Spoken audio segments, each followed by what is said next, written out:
Welcome to the Go Beyond Disruption podcast, brought to you by the Association of International Certified Professional Accountants. Exclusive weekly conversations about how emerging tech is changing accounting, business, and finance. Now, more than ever, we all must think differently about what we do and how we do it. Being bolder, breaking conventions, going beyond the old comfort zones. It's Women's History Month, so all March we'll hear exclusively from female guest experts who have done just that. Women from around the world who are impressively ahead of the curve. Leading innovation in everything from blockchain to robotic process automation, artificial intelligence to human intelligence, data analytics to cybersecurity. Subscribe to this podcast for free. And together we'll go beyond disruption. Welcome to this episode of Go Beyond Disruption. I'm your host for today's podcast, Jennifer Gardner, and I'm in Durham, North Carolina, and I have the pleasure of speaking to Alexis Robin and Gretchen Pisano. I'll give them a chance to give a little introduction to who they are and the wonderful work they do. Well, thanks for having us today. This is Alexis Robin and co-founder of pLink Leadership. Excited to be here, both as a woman in leadership and as an executive coach who's helping to help other leaders develop an adaptive mindset. And this is Gretchen Pisano. I am also a co-founder and CEO of pLink Leadership. I'm thrilled to be here. I love every opportunity we get to spread the message that leaders can be leaders of positive change. And today's call will be very much about that. Great. Well, as Alexis mentioned, we're going to be talking about adaptive mindset today. Why do you think this matters so much in our current environment that we adopt an adaptive mindset? I think this is one that lives near and dear to my heart. As a student and practitioner of positive psychology, I spend a lot of my time thinking about what allows human beings to grow. And I think it's a huge myth that people don't like to change. Like, all we have to do is look around us, experience the pace that we're changing, and ask the question, like, who's making that happen if it's not people? Right? I mean, like, we like to change. We don't like to be told we have to change, and we don't like to have change happen to us or around us. So the adaptive mindset is really this idea of us deciding to intervene on behalf of ourselves, right? Like, we're the only creature on the planet right now that can decide to decide and say, I want to speed up how quickly I'm adapting to my external environment. But that requires a very different mindset than the one that we have. So you mentioned positive psychology, and I think about some of the words that we're using to describe the time period that we are living in right now. We're talking about uncertainty, volatility, disruption, and how rapidly the pace of change is accelerating. Are those words affecting how we think about this time and the changes that we're undergoing? I think so. I think that from the one hand, they're exciting words, but they're also a little bit scary, right? Volatility, uncertainty, and gone unchecked, they can really trigger some responses in us that maybe are more reactive than we'd like to be in our leadership role. And so definitely worth paying attention to the uncertainty and the changes and the complexity that's rising in our environment and in our workplace.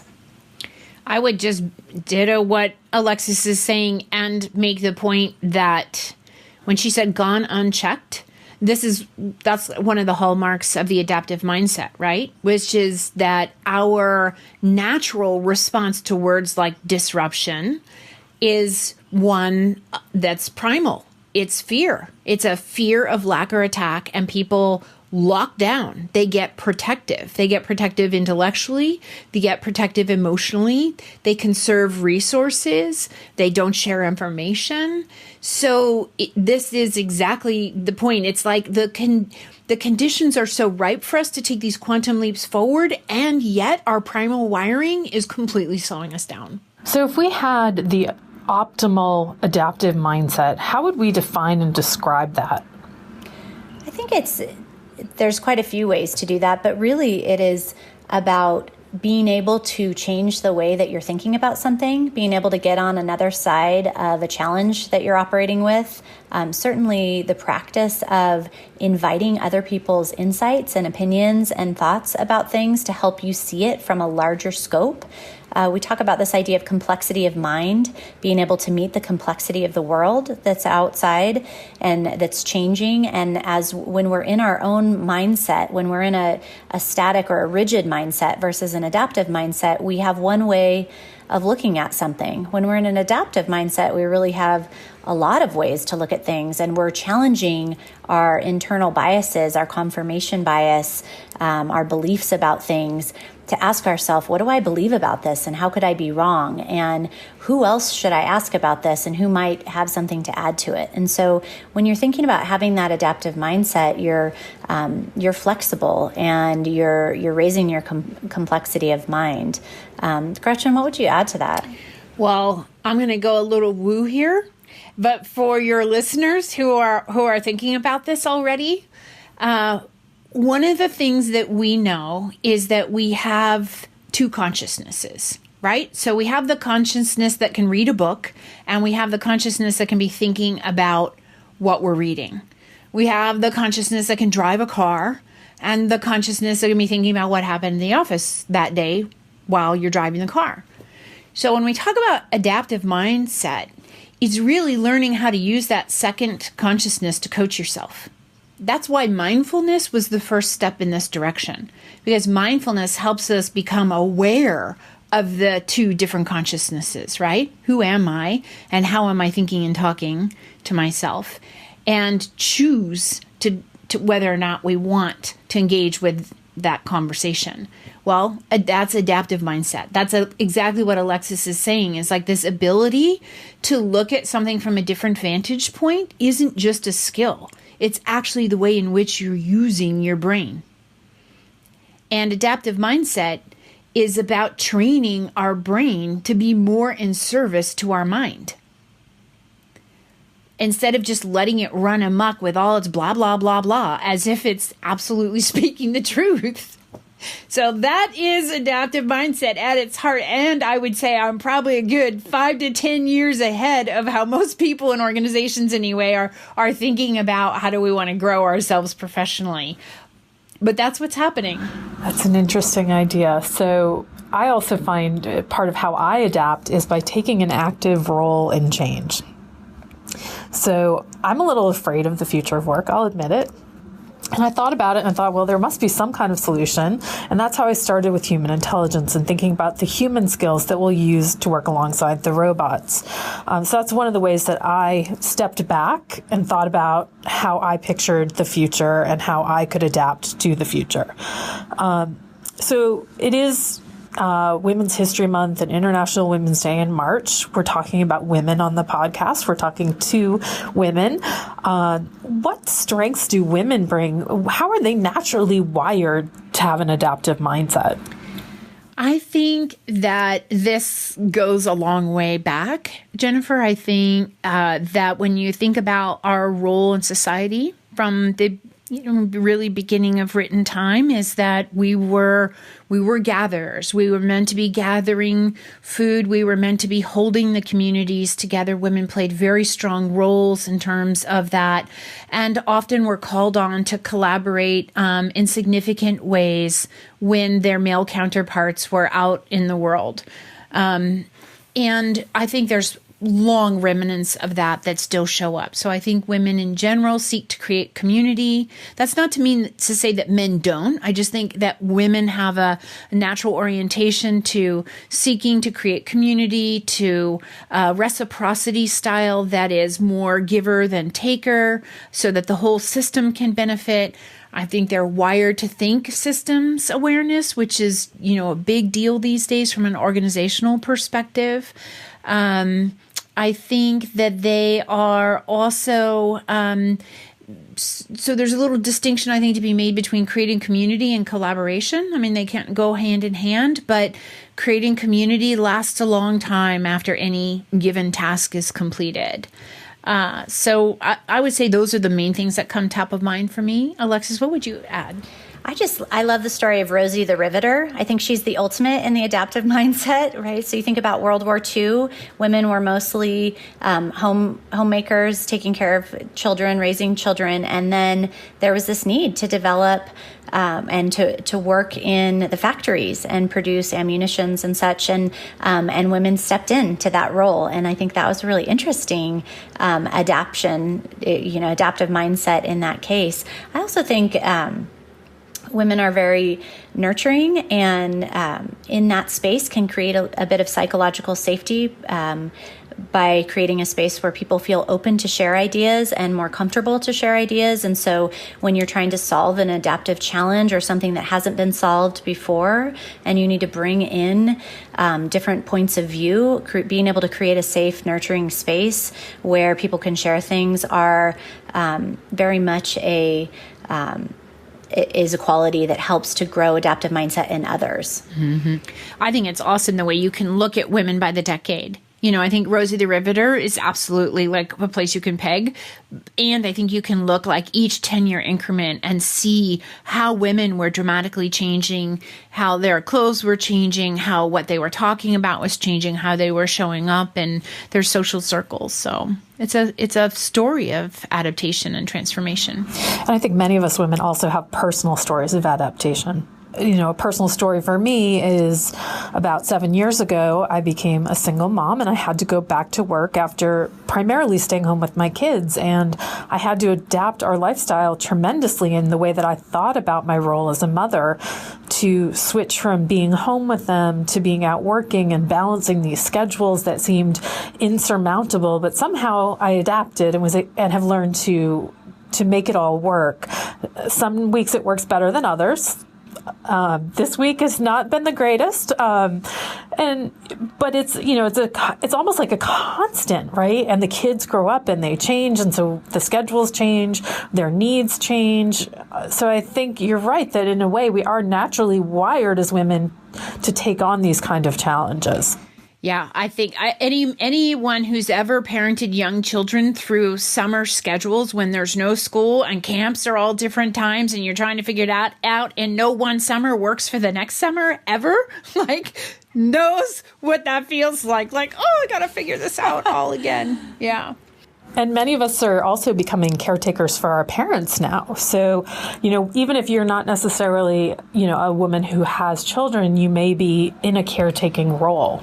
I think interesting, in my life, I think about the different changes and adaptive moments that I've gone through, and moving from being, career woman climbing the ladder in a large corporate environment to solopreneur to partner I had to go through a lot of mind shift changes. What did success look like when I was in corporate? It was very different than what success looked like both as a partner and as a solopreneur.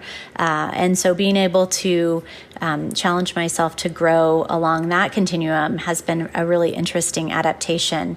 The other one, too, is with my husband, is there have been times in our lives where we've switched roles, where he's primarily been the one to do all the running around with the kids and taking care of the lunches and the summer camps and all that. And I've been out on the road traveling and doing work, and then flipping back. Then his schedule ramps up, and then I'm back in the seat of shuttler, appointment maker, child tender, right? So it's just being able to flex between those mindsets sometimes can be difficult as well.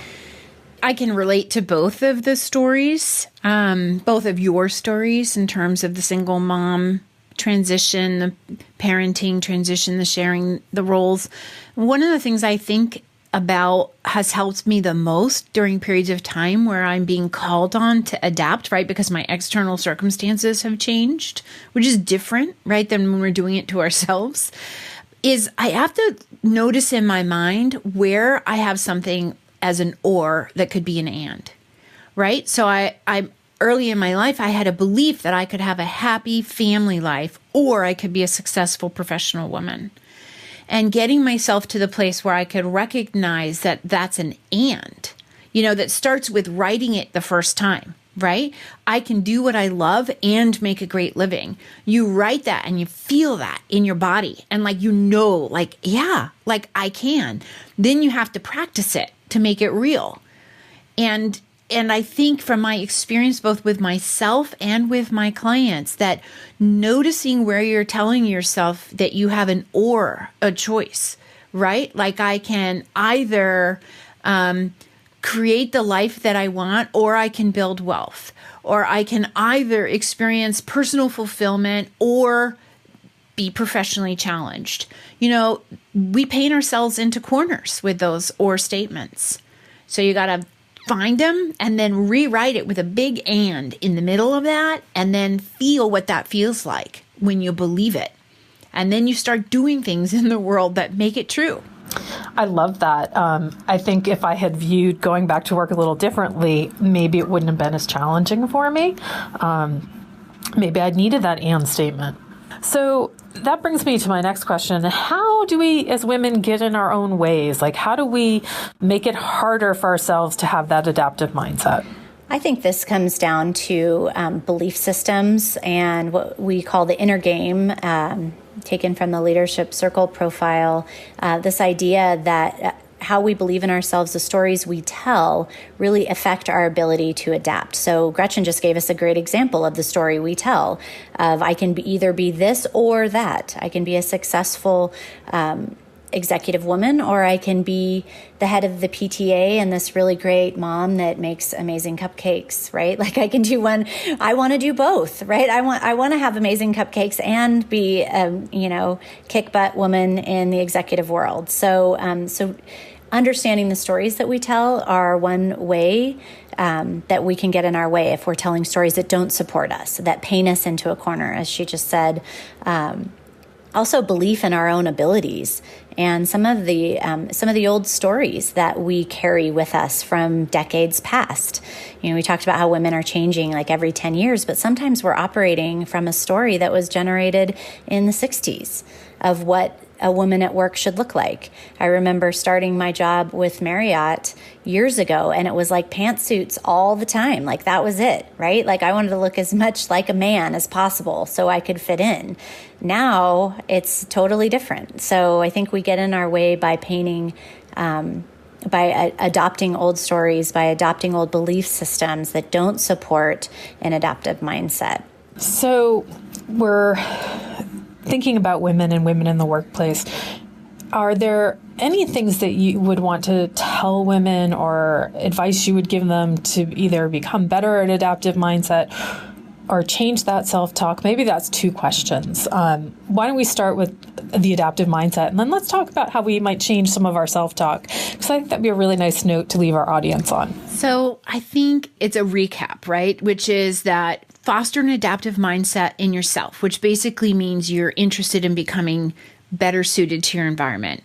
Is just the straightforward definition of that, which means you have to be paying attention to what's going on in your environment instead of making it more like what you want it to be or what it was. Try to make yourself more like what it's looking for, while also maintaining that kind of North Star about who you want to be in the world, right?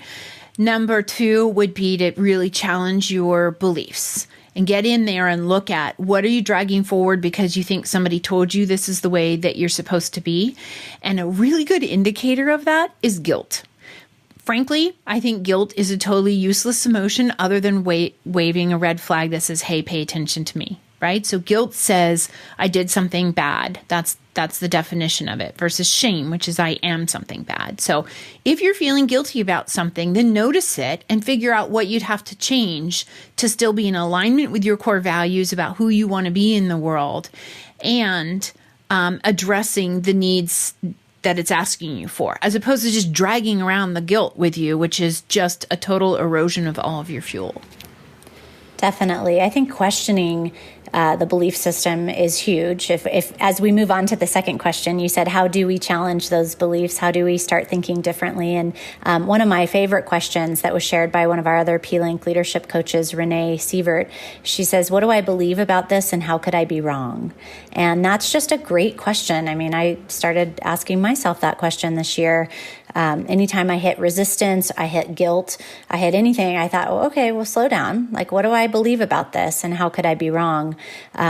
Identifying that story that we're telling and being able to look at it from an outside perspective versus being in it and saying like, oh, that's another thing Renee says is, that's an interesting theory. What else do you have? Like, what's another theory for that? And I just think that's such a great way to create wiggle room in the way that we get stuck in our beliefs. Is like, well, if I have to think of another thing, that's important. And I think thirdly, and really important practice is the art of self-compassion. And I think as women, we often hold ourselves to these incredibly high standards of how we need to be. I need to be amazing at work and amazing at home and like the best cupcakes on the display, and I have to be put together and have this amazing yoga practice. And right, it's like, at what point will I sleep? It doesn't matter, right? I just need to get all those other things right. And I think just that self-compassion of taking a realistic view about what can we do and what's real, and are we showing up and doing the best that we can? And if so, we should honor that and we should be proud of that versus beating ourselves up for not doing more. And I think that's the first step in really creating your own psychological safety for yourself and your own nurturing environment for yourself to grow, is to make it safe for you. Mm-hmm. And figuring out what that looks like. One of the most effective coaching techniques I've done with my clients, men and women, but in women it seems to have been particularly effective, is figuring out what your thresholds are, because they're actually a lot more sensitive than you would think they are. So if you're raising children, figure out, how many hours a day or how many hours during the week do you really need to be there for them to feel good about your role as their mom? What games or theater performances do you want to be sure you make no matter what? So it's not about making every single one. It's about thinking ahead to decide which are the ones that are most important. So I have some clients who say, you know what, as long as I'm home and time to put them to bed, I'm good. I have other clients who say, I want to be home and making dinner 5 nights a week and sitting down at the table together. You have to figure out what that is for you. Same with self-care, right? How many days a week do I want to do meditation? How many days do I want to hit the gym? Just figure out what those thresholds are and don't just subscribe to somebody else's idea of what they should be. Figure out what they are for you. And they are, it's amazing how when you get in there, you go, oh, you know what? I'm really okay if I get 2 hours a night. I'm really okay if I make 60% of the basketball games this season. Figure that out. All great advice. And I think, especially the nurturing yourself is so important when you're undergoing change, and the busy lives that we lead, taking time to reflect and pause is especially important. I think too, and once you figure that out, is to be unapologetic about your boundaries. I think we, as women, one of the things that gets in our way is that we're always apologizing. Oh, I'm sorry, I can't make that meeting. I really need to, make my kids' game. And I was talking to a female that I coached yesterday, and she said, a friend of hers was reporting back on this meeting she was in at one of the big 4 firms, and one of the female leaders who was really high up, they were talking about when they needed to meet next. And she just said, sorry, that day won't work for me. My son has a basketball game. And it was like unapologetic, no, like, well, let me see, it was just like, that was it. And she said her friend's response was like, wow, like what a great model for us, that's okay. I work hard all day, all week long. I'm going to get my deliverables done. And I'm also going to my kids' basketball game. So that meeting time won't work for me, and just, I loved it. I was like, what? That's great. Yeah. And once you start experimenting with that, what you realize is that people don't mind when people have clear boundaries. In fact, they appreciate them. What they don't appreciate is when boundaries move and then they come with a whole payload of resentment. Right. Well said. Yes, resentment is never the way to go. But it happens, right? We do it because we think we're complying. We think we're doing something. Fine, I'll do it. But then that resentment leaks out anyway. So establish those boundaries. clearly communicate them and let go of the resentment would be the advice there. Which means no guilt. Right. It means no guilt. Amen. Right? I was raised Catholic, so it's hard to give up the guilt. It's so deeply ingrained. That's an adaptive mindset. You can just learn from the guilt. Let it be the flag that says, I need to think about this and recalibrate, and then let it go. Yeah, we like to say thank you for that feedback, guilty conscience. I'll take that into consideration. Now you can go back to napping. I will keep that in mind. Well, thank you both for joining me today. This has been a wonderful conversation. I've really enjoyed talking to both of you. Thanks, Jennifer. Thanks, Jennifer. Always a pleasure. And I hope that our audience will tune in for more episodes of the Go Beyond Disruption podcast. Thanks for listening to this special episode of Go Beyond Disruption, highlighting trailblazing women in the tech space and human intelligence. This podcast is brought to you by the Association of International Certified Professional Accountants. For more information about today's topic, search for us online with keywords Go Beyond Disruption. Feel free to share your thoughts with us on social media using the hashtags Human Intelligence, Go Beyond Disruption, or AICPA Women Lead. This podcast is designed to provide illustrative information with respect to the subject matter covered and does not represent an official opinion or position of the Association of International Certified Professional Accountants or any of its subsidiaries or affiliates. It is provided with the understanding that the association, its affiliates, and subsidiaries are not engaged in rendering legal, accounting, or other professional services. If such advice or expert assistance is required, the services of a competent professional person should be sought. The association, its subsidiaries, and affiliates make no representations, warranties, or guarantees as to and assume no responsibility for the content or application of the material contained herein and expressly disclaim all liability for such damages arising out of the use of, reference to, or reliance on such material. On such material. On such material. On such material.